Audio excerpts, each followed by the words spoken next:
What are you eating, girly? Looks like a thistle to me.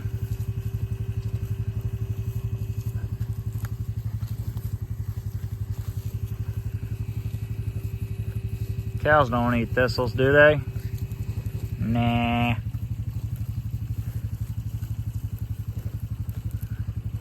And I just turned them in this paddock. You can't tell me that they don't have anything to eat. What do you think, Wesley? Okay. Done? Okay. Let's see what the cows are eating.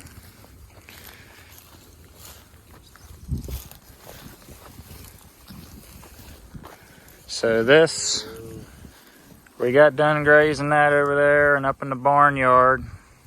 That was the third pass on them fields. And look, eating thistle. So this strip that they're in right here, from that poly wire west, we already grazed that. And this strip right here has not been grazed since March, April we were in here.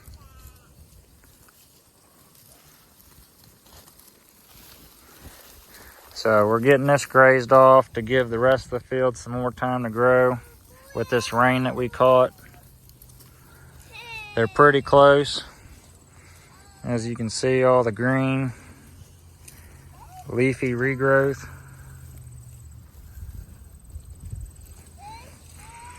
And we already grazed up there on the hillside where the wire's at over there. So we're gonna get this grazed off and head north, get it cleaned off. Got all the birds. Get it cleaned off and then we'll keep making our third pass around.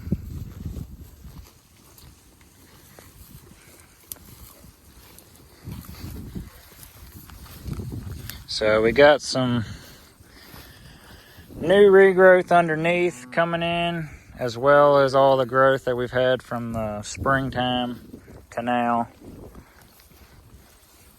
So a good variety. And hopefully they'll put some pressure on these thistles as well since they're tender. It was bush hogged and they came back, some of them, because they were clipped too early, but landlord wanted them clipped, so we clipped them. But it just goes to show you cannot bush hog thistles and kill them without some of them going to seed, from what I've seen. You cut them too soon, before they go to seed, they just come back. You cut them too late, they already went to seed, and they're mature, they usually don't come back. But with ultra high density grazing, we're putting some more pressure on them. Plus, decreasing our plant spacing, getting more plants to fill in these bare spots. And I'm seeing it out there where we already grazed. Took it down, leveled out the playing field. And all the seed that dropped on the ground is germinated from this rain and the cow hooves putting it in the ground. And there's a bunch of grass seedlings coming up, clover and cool season grasses coming up to fill in them bare spots. So I'm liking what I'm seeing so far. Caught 6 inches of rain back here from the hurricane.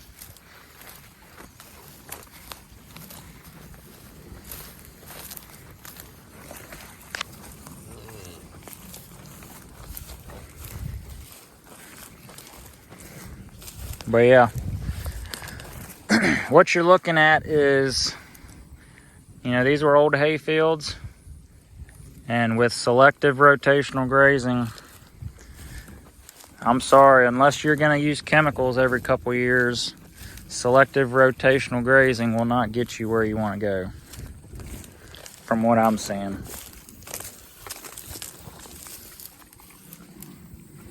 Eating some ragweed and thistle. They're green. I don't see why they'd be poor forage when they're green.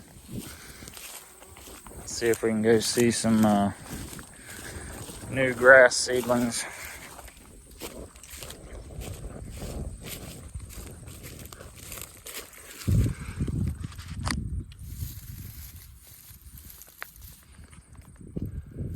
See them starting to come up.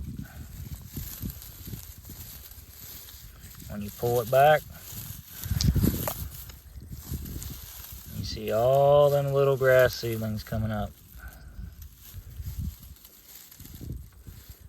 Because the sunlight's able to hit the ground, you got moisture in the ground, cows stomp the seed in the ground, boom.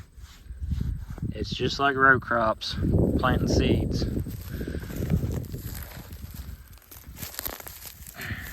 Little clover seedlings down in there. Beautiful.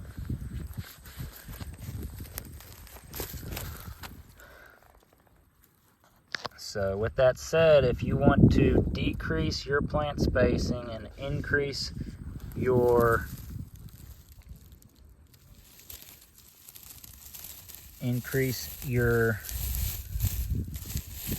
plant density, your sward, with cows and no drilling, you've got to graze it down non-selectively. Look at that, all that clover. And I'm guessing it's bluegrass. What I'm seeing, there's probably some orchard grass and fescue as well. But I mean, it's just about everywhere. And this has had,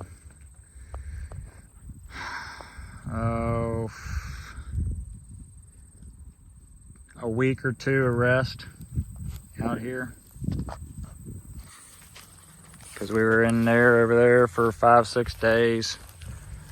And we were last in this strip right here. And then we pulled them out to graze that over there. So it might have been only a week. But look at all the little plants coming up, grass seedlings. And it'll get another month or more rest.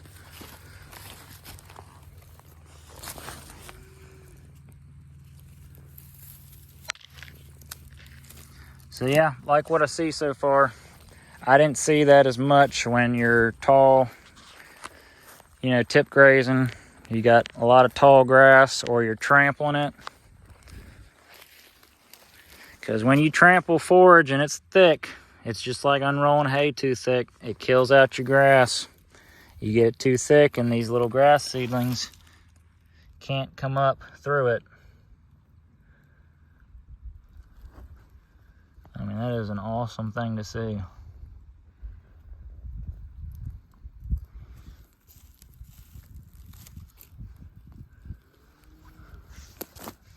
Pretty excited about that. And we're in a drought, D3 drought. And we're seeing this.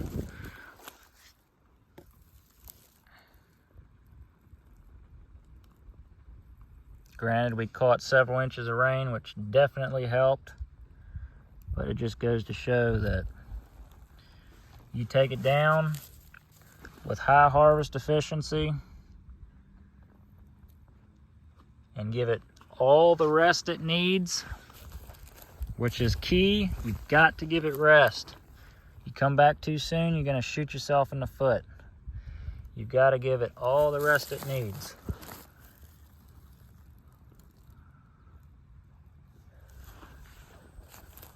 But yeah, looks great.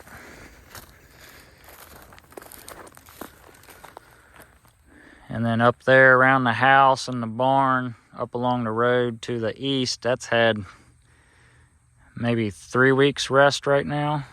At least 2 or 3 weeks rest, and it's grown up a good bit too. So, greening up. Hoping to have some excellent pasture on the next pass with some more plants growing up.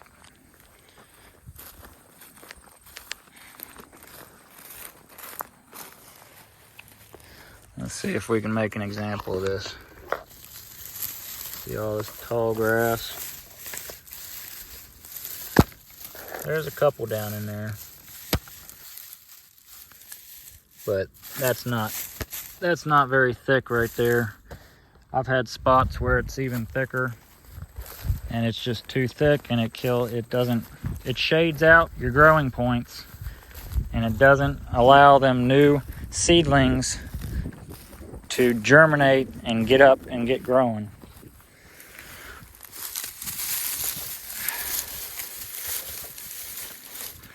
Which that right there, that's not terrible. But granted, this field doesn't quite produce the volume as some of the pastures that we've had for several years now that are built up. So it's still getting built up. But what I saw in some of my other pastures where I didn't get a good enough harvest off of it, there's a lot of stems and grass laying on the ground, and it was shading out the growing points, and when you pushed it back, there was bare ground underneath of it. So with that said, if you want to decrease your plant spacing to get a thicker plant spacing and grow more forage per acre, ultra high density, non-selective grazing is the way to do it with cows. No drilling, no machinery. That's what I'm seeing. And yeah, we got some thistles down there, little rosettes, but the cows will eat most of them. And we'll keep an eye on them. If we have to spray it, I'd rather wait till next spring, early spring, March or April, because this side of the farm is going to be our season-long stockpile. So it's not going to have any grazing until the winter time. That cow eating that thistle. Come on, Wesley. It's not going to have anything grazing it all year, so early spring would be the time to spray it and knock these rosettes back. I'd rather not have to, but if they're bad enough, we might have to, just to clean it up one last time. And by doing it early, you won't harm your weevils as much because they're not out. Anyways, as I was saying, spray it early. That way you don't mess with the weevils before they come out and start feeding on the thistle seed heads. And then if there are any, there shouldn't be if you sprayed, but if there are any left, those weevils will work on them. During the May, June is when they're typically out feeding on them, and then they'll go back in the ground around July or so. But yeah, that's what I'm seeing. I'm liking what I'm seeing. We're running more cows this year than ever before, and we're in a D3 drought. And I feel like we got more grass than we have had in the past because we're harvesting a higher percentage and giving appropriate rest periods, minimizing overgrazing. And yeah, it's because of non-selective grazing, total grazing. That's what I'm seeing. Room for improvement still. Could use some more cows as well. But yeah, liking what I see. What do you think, Wesley? Having fun? You ready to go?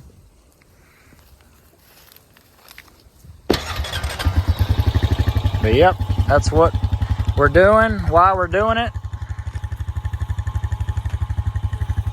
Fat cows, fat wallet. Just for reference, going back to leaving that thick grass on the ground. When you pull it back, you got a lot of bare ground. There's a couple plants down there coming up, but more than likely, they might get choked out. We got a pretty good graze off of it, but it could have been better.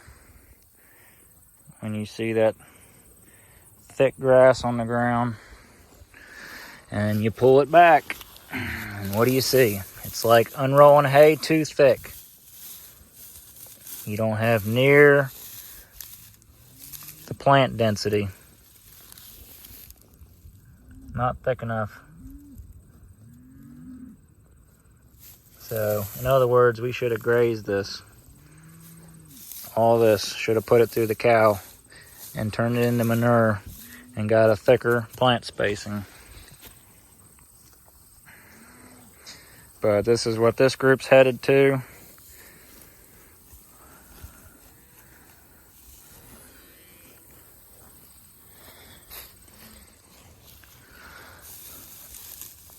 A lot of forage that we could have put through the cows instead. I mean, it's fine, it's going back on the ground, but in my opinion, I'd rather put it through the cow, turn it into cow crap, and get a thicker plant spacing and have even more better feed on this next pass. As you can see, and this has had, going on 70 days rest.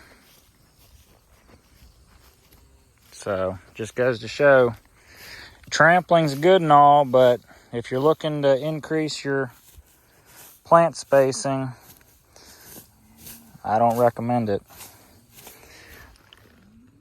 And that's what some of these tip grazers don't talk about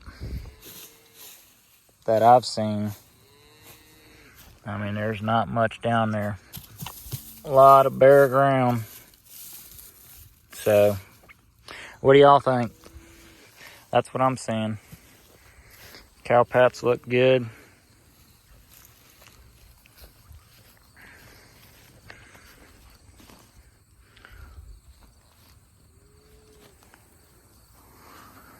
Still got some unadapted genetics. And it was only 80 some today. There is no shade out here. And as you can see, some of them laying up there around the water trough. Can't handle the heat. They will weed themselves out pretty quick and be replaced with better genetics.